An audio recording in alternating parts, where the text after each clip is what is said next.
My best friend heard me call her my wife. Then she said the one thing I never expected. The words came out before I knew I had chosen them. "My wife will bring dessert," I told my coworker, phone between shoulder and ear, while searching the kitchen for the gala schedule. Behind me, a paper bakery bag hit the counter. I turned and found Madison Hayes in my doorway, one hand on the knob, rain in her dark hair. She had heard every word. For 4 years, she had been my best friend, the person who knew my coffee, which Red Sox losses I still complained about, and when to leave me alone. She was also the woman I had loved so long that silence felt safer than truth. "My wife?" she asked. I tried to laugh. Nothing came out right. It was a mistake. Madison studied me, and the softness in her face disappeared. Then she said the one thing I had never allowed myself to imagine. "If you meant it, I wouldn't mind." Before I could answer, she set the bag between us and added, "But I need to know whether you did. If a friendship can survive hidden love, should the truth be spoken or protected? Like, subscribe, and tell me in the comments what you would have said before one frightened answer changed everything." For several seconds, the only sound in my apartment was the faint hiss of rain against the windows. Madison took off her coat and hung it on the chair she had been using as a coat rack since my first week in that place. She moved with the calm efficiency of someone who had decided not to rescue me from my own discomfort. I ended the call without remembering whether I had said goodbye. "Madison? Ryan?" She opened the bakery bag. Cinnamon, brown sugar, and warm butter rolled into the kitchen. 4 maple pecan rolls sat inside, glazed so perfectly that any other day I would have stolen one before she found a plate. "I can explain," I said. "That usually means you are about to make something less clear." "I was talking about the Harbor Light Anniversary Gala." Mara asked who was handling dessert. "You are handling dessert." I said the wrong word. You said a very specific wrong word. I know. Her eyes held mine. Madison had always been able to wait longer than I could. In college, she once sat across from me in the library for 20 minutes after asking why I had skipped an exam. I had confessed to having a panic attack simply because her silence was more unbearable than lying. Now she leaned back against the counter. "Have you ever thought about it?" The honest answer was every day. I had thought about waking beside her when she stayed over after late games. I had thought about buying a house with a kitchen large enough for her copper pans and a yard small enough that I could pretend I enjoyed mowing it. I had thought about the way she would look carrying my last name, then hated myself for turning a real woman with real ambitions into a private future she had never agreed to, so I gave her the coward's version of honesty. "You matter too much to me for me to answer badly." Her expression changed, not quite disappointment and not quite anger. "That is an answer, Ryan." "No, it isn't. Then give me a real one." I stepped closer. "I will." "When?" The question landed harder than it should have. Madison folded the top of the paper bag with 2 crisp turns. "The gala is Friday. I have to make a decision by Monday. I am not asking you to propose in your kitchen. I am asking whether that sentence came from somewhere real." "What decision?" She looked toward the rain-dark window. "One I was going to tell you about tonight." My stomach tightened.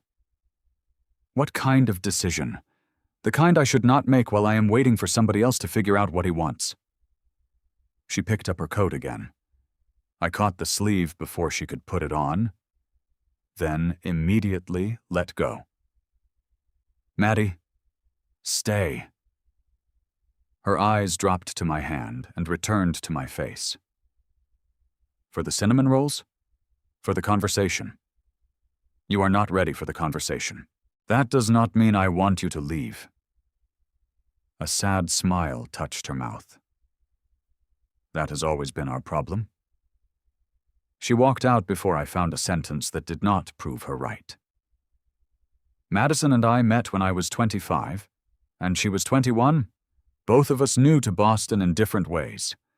I was beginning graduate school after 3 years in a job I hated. She was a college senior who admitted she missed Vermont before anyone asked. She found my wallet under a table in the student center and carried it across campus through sleet to return it. I bought her coffee as thanks. She told me the coffee was terrible, took it anyway, and spent the next hour helping me rewrite a presentation because my slides looked, in her words, like a bank had developed a personality disorder. By graduation, she knew my sister Claire, my father's habit of calling at 6 on Sunday mornings, and the reason I hated hospitals. I knew Madison slept with the television on when she was anxious, baked when she was angry, and never asked for help until she had already tried every solution herself. Nothing romantic happened then. That was the story I told myself. The truth was less convenient. I noticed her slowly, then all at once. The first time she sang badly in my car. The night she stayed beside me in the emergency room after my father's heart scare. The morning she opened a tiny pop-up bakery in Somerville and stood behind the counter with flour on her cheek, looking terrified and alive. I nearly told her that morning. Then Daniel Mercer walked in carrying roses. Daniel was a chef at the hotel where Madison had apprenticed. He was polished, ambitious, and serious about her.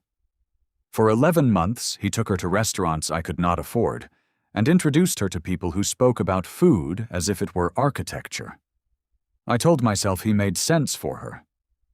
When they broke up, Madison appeared at my apartment at midnight and cried so quietly that I had to watch her shoulders to know it was happening. Daniel had asked her to move to Chicago. When she hesitated, he accused her of choosing me over every relationship she tried to build. Madison denied being in love with me, but she also refused his demand that she stop seeing me. The next morning, exhausted and humiliated, she made me promise something. "Never make me choose between you and someone I love," she said. I promised. For years, I interpreted that sentence in the safest possible way. I stayed her friend. I dated women who recognized Madison's importance before I admitted it. I ended those relationships kindly, usually after hearing some version of the same question. Is there room for anyone else? There was, just never the room they deserved. At 8 the next morning, Mara Ellison, my director at Harbor Light Development, called to tell me a pipe had burst in the historic market hall where our gala was scheduled. "The main kitchen is flooded," she said. The caterer pulled out. We still have 200 donors, 3 council members, and a board that thinks contingency plans are decorative. I stared at the untouched cinnamon rolls on my counter. What survived? The event space, the smaller demonstration kitchen. Our dignity is uncertain. Give me an hour. Harbor Light restored neglected public buildings and leased them to local businesses at reduced rates. I had spent 18 months managing the renovation of Easton Hall, an old brick market near the harbor that had survived 2 fires, 3 failed developers, and decades of pigeons. Friday's gala was supposed to prove the building could become a neighborhood destination instead of another luxury shell. It was also the night the board planned to announce the winner of the permanent cafe space. Madison had applied 6 weeks earlier. Because I managed the building, I had recused myself from the selection committee. I did not see scores, interviews, or financial documents. Madison had made me swear I would not even ask how she had done. "If I get it," she had said, "I want to know I earned it." I understood. Her first pop-up had closed after her business partner emptied their operating account and disappeared to Florida. Madison repaid vendors for 2 years, even debts that were not legally hers. She had rebuilt through weekend markets, private orders, and a shared commercial kitchen she rented by the hour. Easton Hall would be her first real storefront. It would also keep her in Boston. I called 3 caterers, 2 restaurant owners, and a man named Sal, who could locate 600 clean forks faster than anyone I knew. By 10, I had solved everything except dessert. I stared at Madison's name for a full minute before calling. She answered on the 4th ring. "Is this my husband? I deserve that." "Yes." The kitchen at Easton flooded. Her tone changed immediately. "How bad?" "Bad enough that Lark Catering walked." "The demonstration kitchen is dry, but we need plated desserts for 200 by Friday." "Ryan, I cannot produce 200 plated desserts in 48 hours, I know. I have wedding orders, the farmer's market, and 1 assistant whose mother just had surgery." "I know." "Then why are you asking?" "Because you are the best pastry chef I know, and because the gala matters to your application even if the committee is supposed to be objective. If the answer is no, I will understand." She was quiet. I added, "I will help. Not with baking, unless you want to poison the board, but with deliveries, setup, dishes, inventory, whatever you need. You hate washing sheet pans. I hate losing more." That sounded almost brave. "It was about a sink." I know. Another pause. I could hear the mixer running behind her. "Come to the kitchen at 6, she said. "Wear clothes you can ruin. Maddie." "This is not your answer. This is dessert." The line went dead. For the first time since she had left my apartment, I smiled. It did not last long, but it was enough to get me moving. The shared kitchen occupied the basement of an old church in Cambridge. By 6 that evening, every stainless steel surface held something fragile. Tart shells cooling on racks, bowls of lemon curd nested in ice, trays of candied thyme, and 6 test plates lined up like evidence. Madison stood at the center in black pants and a white chef's jacket, her hair twisted under a scarf. She handed me an apron without greeting me.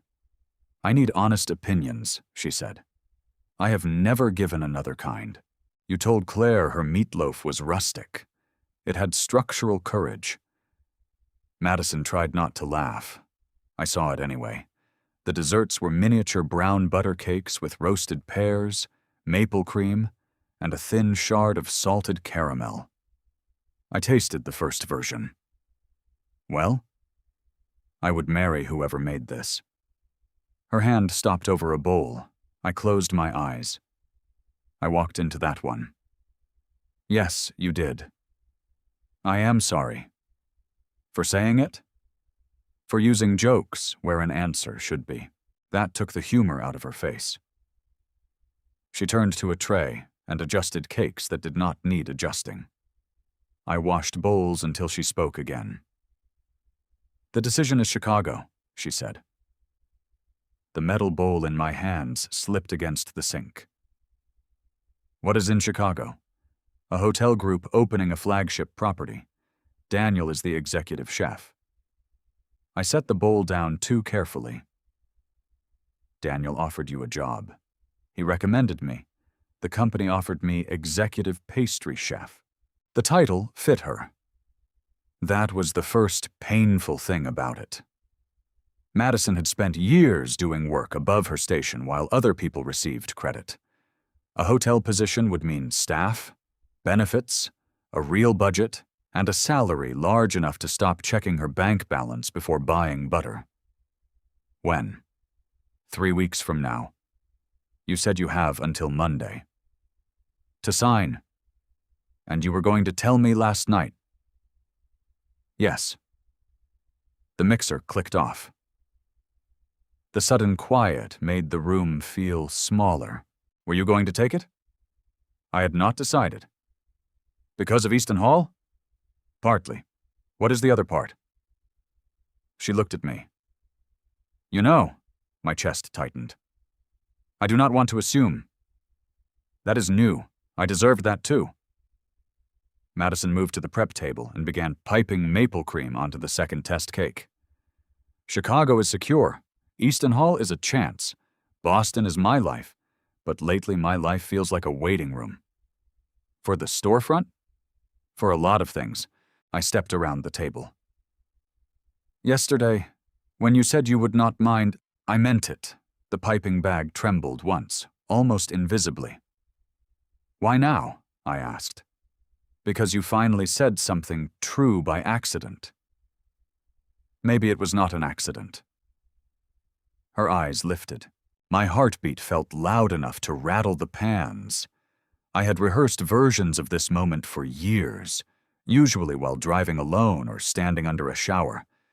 In every imaginary version, I spoke clearly. In the real one, Madison's career, our history, and the promise I had made after Daniel all crowded into the space between us. I love what we have, I said. The hope in her face dimmed. I continued quickly. That is not all I mean. I am trying to say I am afraid of turning us into something we could lose. Ryan, we can lose this without ever dating. I know. Do you? She set down the piping bag. For years, I told myself you did not see me that way. Then I started wondering whether you did, and just preferred having all the best parts of a relationship without taking any risk. That is not fair. No, it is not. Because I let it happen. I stepped back as if she had pushed me. Madison's eyes shone, but her voice stayed level. I am not blaming you for my choices. I am telling you I cannot keep making them the same way. What do you need from me? Not a promise made because Chicago scared you. It does scare me. I know. What if losing you is what finally makes me honest? Then be honest. But do not ask me to build my future on panic. She picked up a test plate and held it out. Version 2. I almost laughed at the absurdity of discussing our possible future over maple cream, but that was how Madison survived hard things. She kept her hands moving. I tasted it. Too sweet. Her eyebrows rose. Really? The pear disappears. She tasted from the edge of my fork, close enough that I could see a tiny flower streak beside her mouth. Her gaze dropped to my lips for a second. Too sweet, she agreed. Neither of us moved. I lifted my hand, giving her time to step away. When she did not, I brushed the flower from her cheek with my thumb. Her breath caught. Ryan. The kitchen door opened behind us. Her assistant, Tasha, hurried in carrying 3 boxes and apologizing about traffic. Madison stepped away. The moment broke, but not completely. Something had crossed the space between us and stayed there. For the next 4 hours, we worked. Tasha baked. Madison built components. I labeled trays, drove to retrieve missing cream, and learned that one careless drop of water could ruin an entire bowl of melted chocolate. Near midnight, Tasha left to check on her mother, and Madison and I loaded the first finished cakes into a walk-in refrigerator. She leaned against the closed door, exhausted. You are less useless than I expected. I put that on my resume. I am serious, thank you. I said I would help. You say a lot of things. I heard the challenge beneath it. Then judge me by what I do next. Her expression softened, but only a little. I intend to. As we walked out, she locked the kitchen and handed me a small box. What is this? The last cinnamon roll. You saved it? You did not eat the others. How do you know? You called me at 8. You sounded hungry and guilty. I looked down at the box. That was what loving Madison had always been. Being known in details so ordinary that I could pretend they meant nothing. This time I refused to pretend. I have thought about marrying you, I said. Her key stopped halfway into her coat pocket. More than once, I continued. More than is reasonable for someone who has never kissed you. Madison turned slowly. Why did you never tell me? Because Daniel asked you to choose, and you made me promise I never would. Her face changed with surprise, then pain. Ryan, I meant never make me abandon someone to prove I care about you. I did not mean never ask me to choose you. I had built 4 years of silence on one sentence she had never intended as a wall. She came closer. Is that the whole reason? No. What else? I watched my father lose my mother and become a person who believed happiness was something the world punished. Somewhere along the way, I decided that if I never asked for too much, I could not lose too much. Madison's hand found mine. And did that work? No. The word left me cleanly. She laced her fingers through mine, but instead of kissing me, she rested her forehead against my shoulder. Friday, she whispered. Give me the rest on Friday. I held her in the church basement hallway, surrounded by old stone and the faint smell of sugar. For one hopeful minute, Chicago felt very far away. By Thursday afternoon, Easton Hall looked almost ready to become what we had promised the neighborhood. Workers rolled up protective floor coverings to reveal restored maple boards.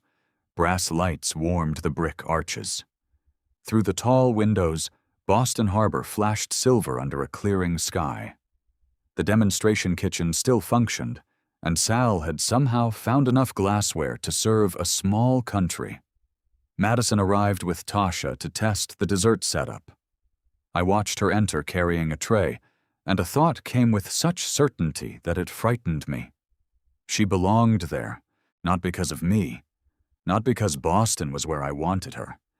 She belonged there because she had fought for every inch of her career, and the building needed someone who understood that beauty could be made from damaged things. Mara appeared beside me. You are staring at an applicant. I am observing a vendor. You are observing a vendor like she invented daylight. I looked at my boss. Mara was in her early 50s, direct enough to make diplomacy feel suspicious. Did the committee decide? Her expression became formal. You know I cannot tell you before the announcement. That means yes. It means I enjoy having a job. Mara? She lowered her voice. The process was clean. You were recused. Whatever happens tomorrow was earned. Before I could press, she walked away. Hope surged through me so fast I had to grip the back of a chair. If Madison won the cafe, Chicago would no longer be the only path that honored her talent. I wanted to run across the room and tell her, but confidentiality was more than bureaucracy. The board still had to approve final terms Friday morning, and any leak could taint the award. So I did the thing I had always done badly. I kept something important from her for what I thought was a good reason. That evening, after the last table was set, Madison asked me to drive her home. Halfway to Somerville, she pointed toward the Charles River. Pull over. There is no parking. There is always parking when you are willing to break a minor law. I found a space beside a narrow riverside path. We walked under bare trees while runners passed in reflective jackets. The city lights trembled on the water. Madison stopped at a bench. Daniel called. I waited. He needs an answer Monday, but he is flying in for the gala. The hotel group is one of Harbor Light's sponsors. I knew the group. I had seen Daniel's name on a donor list and ignored it, because acknowledging him felt childish. Do you want the job? I asked. I want what it offers. That is not the same answer. No. What does it offer? Proof. She looked toward the river. A title no one can take from me. A salary that makes my mother stop asking whether I need grocery money. A kitchen where I do not have to rent the ovens by the hour. Maybe a chance to stop feeling like one bad month could erase everything. Those are good reasons, I know, And your own bakery? That is the dream. But dreams are expensive. I wanted to tell her Easton Hall might be hers.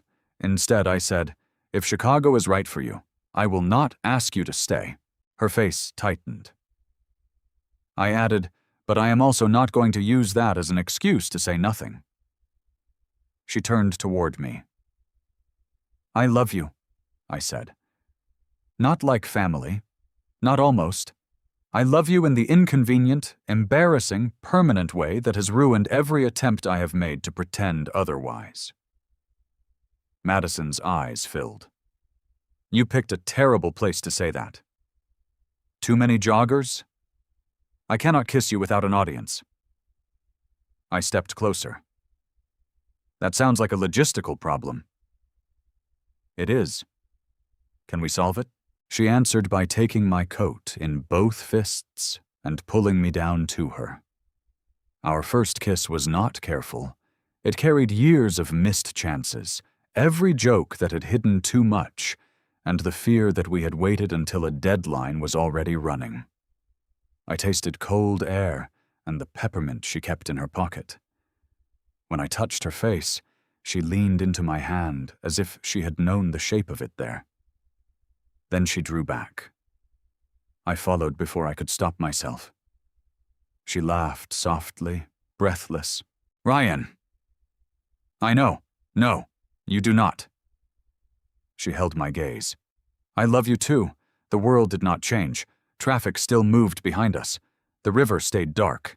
A cyclist shouted at someone blocking the path, but the life I had known ended in that quiet space. I kissed her again, slower. Later, sitting in my car with the heater running, Madison rested her head against the seat. What happens now? She asked. We go to the gala. You terrify 200 donors with dessert. Then we talk about Boston and Chicago like adults. And us? We stop pretending. She smiled, but worry remained in her eyes. Do not make me a reason to choose the smaller life. I would never, even if Chicago wins. The honest answer hurt. Even then. She reached across the console and squeezed my hand. I drove her home believing that honesty had finally made us safe. The next morning proved how little I understood about timing. At 9 Friday morning, Mara called me into a side office at Easton Hall and closed the door. The board approved Hayes and Honey, she said. For a second, I forgot to breathe. The lease is 5 years, she continued, sliding a sealed folder across the desk. Reduced rent for the first 18 months, equipment grant included. The committee scored her highest in every category except cash reserves. I laughed once, helplessly. She did it. She did. You will hand her the folder after the announcement tonight. I stared at Madison's name printed across the top. There should have been no shadow over that moment, but Mara was watching me too closely. What else? I asked. The Chicago group requested a private conversation with Madison before the gala. Daniel Mercer is already here. The joy inside me narrowed. Is that normal? For a donor? No. For a chef recruiting someone he used to know? Probably. I found Madison in the demonstration kitchen arranging caramel shards. Daniel stood beside her in a charcoal suit, holding a leather portfolio. He looked older than I remembered and less threatening, which somehow made him harder to hate. Madison saw me first.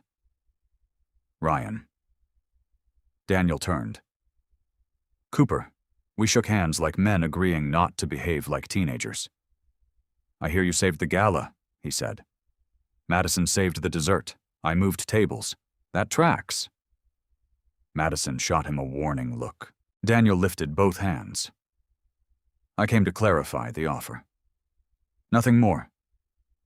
Then clarify it, I said. Ryan, Madison said quietly. I knew I should leave. I also knew that for years I had called withdrawal respect when it was often fear. I am not asking you to choose in front of me, I told her. I am asking whether you want me here." Her eyes searched mine. "Yes." So I stayed. Daniel opened the portfolio. The hotel had increased the salary by 20%. It would provide relocation, a signing bonus, and full creative control of the pastry program. In exchange, Madison had to begin in 3 weeks and commit for 2 years. It was a serious offer. More serious than anything I could counter with promises. Madison read each page without touching me. "I need until Monday," she said. Daniel closed the folder. Of course, before he left, he looked at me. She was always going to become this good. Do not confuse being near her with causing it. I do not. His expression suggested he believed me, which was worse than an insult. The gala began at 7. For 2 hours, I solved small disasters. A donor seated at the wrong table, a microphone that hummed, a councilman who wanted his name moved higher in the program. Madison's desserts went out at 8:30. Conversation stopped across the room after the first bites, then rose into the kind of pleased noise every chef hopes to hear. I found her near the service doors. "Look." Guests were photographing the plates. Mara was already directing 2 board members toward Madison. She covered her mouth with one hand. "They like it. They love it." Her eyes met mine, bright and unguarded. I wanted to kiss her there. Instead, because we were working, I squeezed her fingers beneath the edge of the table. At 9, Mara took the stage. She spoke about Easton Hall, local business, and the danger of restoring buildings without restoring community. Then she announced Hayes and Honey as the cafe tenant. The room applauded. Madison did not move. I carried the folder to her. "You earned this." She stared at it, then at me. "You knew. Since this morning. The decision was not final until then. How long did you suspect?" "Yesterday." A crack appeared in her happiness. "And you said nothing. I was legally required to say nothing. You could have told me there was hope." "That would have been the same thing." Mara called Madison toward the stage. She went because 200 people were watching, accepted the folder, and gave a brief speech about second chances. When she came down, Daniel reached her before I did. He hugged her and said, loudly enough for me to hear, "Congratulations. Chicago will be lucky to have you until your own place is ready." Everything inside me stopped. Madison pulled back. "Daniel?" I looked at her. "Until your own place is ready?" She went pale. Daniel understood too late. "I thought he knew." "Knew what?" I asked. Madison glanced toward the crowd. "Not here." We walked into the service corridor, where the applause became a muffled vibration through brick. She closed the door. Chicago offered a 1-year consulting arrangement instead of 2 years. I told Daniel yesterday I would probably accept. Yesterday. Before we kissed? Before the river. You let me say I loved you while you were planning to leave. I was planning to tell you tonight. After the announcement? Yes. After you knew whether Boston had given you something better? Her face hardened. Do not make my career sound like a test of you. I am not. I am asking why I was the only person in that room who did not know. You knew something just as important and did not tell me. I could not. And I was trying to decide how to tell you that I might leave after you finally said what I had waited years to hear. Then why tell Daniel yes? Because on Thursday morning, before you kissed me, I believed you were going to give me another careful non-answer. I called him and said I would take it.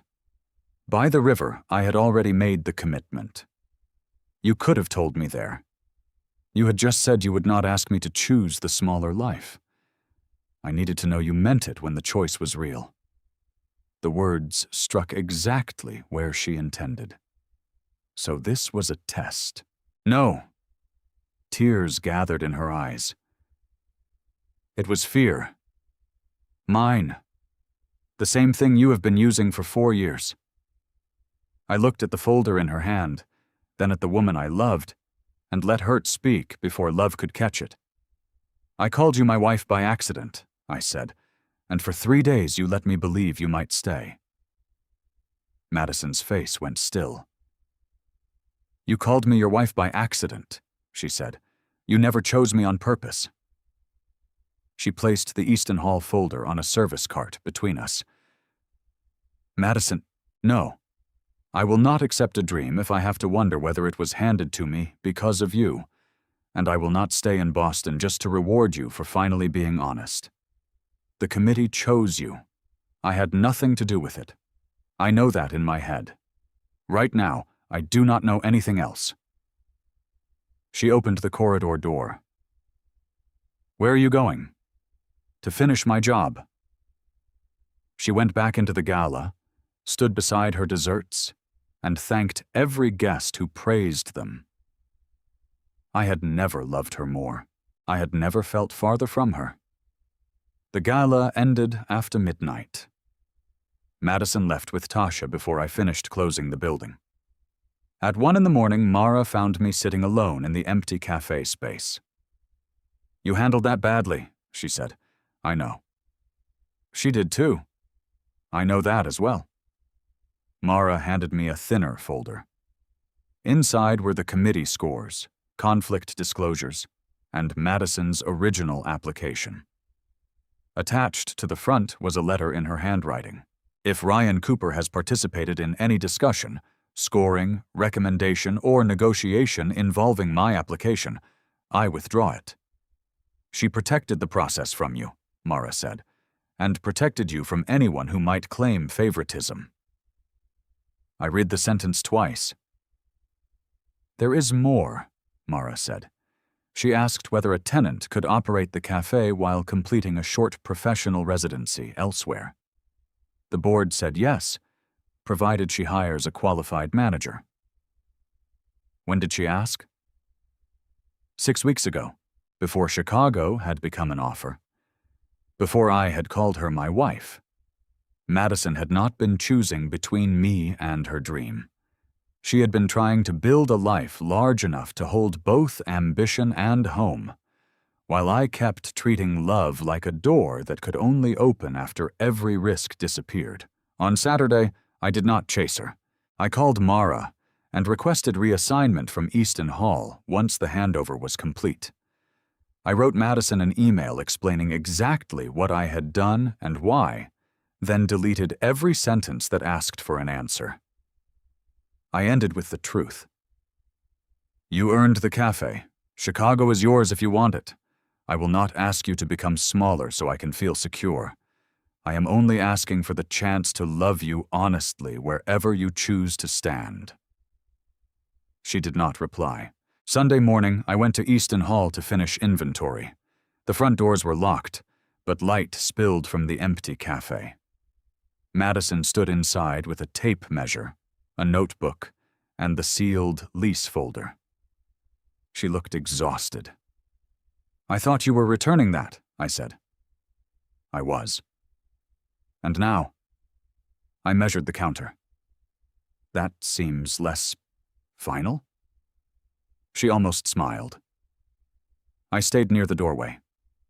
Mara showed me your letter. I told her not to. She thought I needed to understand. I did not apply because of you, Ryan. I know. I never believed you did.